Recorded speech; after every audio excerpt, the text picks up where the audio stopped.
தேங்காயே இல்லாமல் ஒரு சட்னியா? அட ஆமாங்க, தேங்காயே சேர்க்காம இன்னைக்கு ஒரு சட்னி பண்ணியிருந்தாங்க, செம்மையாக இருந்துச்சு. இந்த சட்னி கல் தோசை, தோசை, இட்லிக்கு எல்லாத்துக்கும் சூப்பராக இருக்குங்க. இதை எப்படி செய்யலாம்னு பார்க்கலாம். வீடியோ வந்து ஃபஸ்ட் டைம் பார்க்குறவங்க சேனலை வந்து சப்ஸ்கிரைப் பண்ணுங்கள், அப்படியே ஒரு லைக் தட்டி விடுங்க. இப்போ வாங்க வீடியோக்குள்ளே போகலாம். அடுப்பு பற்ற வச்சுக்கலாம். ஒரு கடாயில் 1 டேபிள் ஸ்பூன் வந்து எண்ணெய் சேர்த்துக்கோங்க.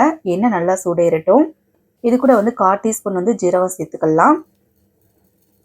ஒரு 5 பல் வந்து பூண்டு சேர்த்துக்கோங்க. நான் 2 பெரிய வெங்காயம் வந்து கட் பண்ணி வச்சுருக்கேங்க. நீல வாக்கில் கட் பண்ணி வச்சுருக்கேன். வெங்காயத்தை சேர்த்துக்கலாம். காரத்துக்கு தகுந்த மாதிரி நீங்கள் பச்சை மிளகாய் சேர்த்துக்கோங்க. நான் 4 பச்சை மிளகாய் சேர்த்துருக்கேன்.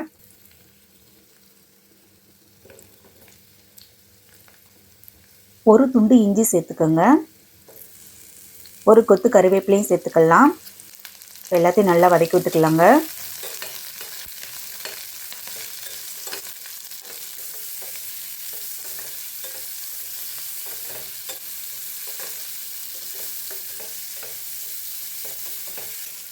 வெங்காயம் வந்து கண்ணாடி பதத்துக்கு வதங்கினா போதுங்க. வெங்காயம் வதங்கிடுச்சு. இப்போ இது கூட வந்து நம்ம பொட்டுக்கடலை சேர்த்துக்கலாம். ஒரு 50 கிராம் வந்து பொட்டுக்கடலை சேர்க்குறேன். லைட்டாக அதை வதக்கி விட்டுக்கலாங்க. ஸ்டவ் ஆஃப் பண்ணிடலாம். இதை நல்லா ஆற விட்டு நம்ம ஒரு மிக்ஸி ஜாருக்கு மாற்றிக்கலாங்க.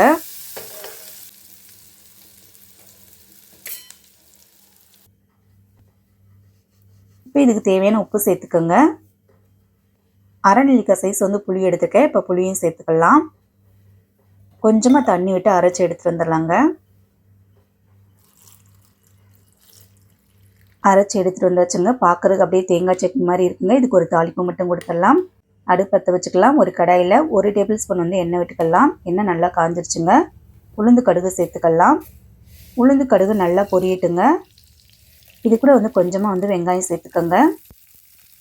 ஒரே ஒரு வரமிளகாய் சேர்த்துருக்கேங்க. ஒரு கொத்து வந்து கறிவேப்பிலையும் சேர்த்துக்கலாம். 1/4 டீஸ்பூன் வந்து பெருங்காயத்தூள் சேர்த்துக்கோங்க. நல்லா வாசமாக இருக்குங்க. எல்லாத்தையும் நல்லா மிக்ஸ் பண்ணி விட்டுடலாம்.